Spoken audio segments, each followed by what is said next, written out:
isi n'ahazaza hayo, kuko ibiri kuba birandenze.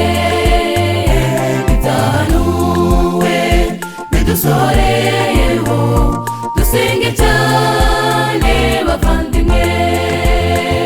Senga Bwana, intambara nziza nawe ugeze ku gupfa, nanjye ndiho nkubikiye ikamba rihoraho.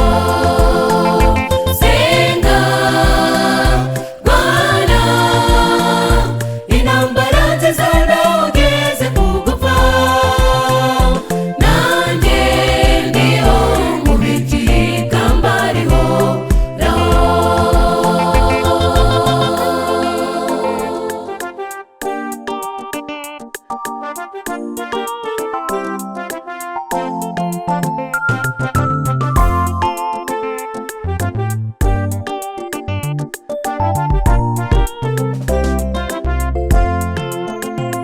Byarahanuwe ko hazaba ibyorezo, imyuzure ndetse n'ibishyitsi, bazabishungura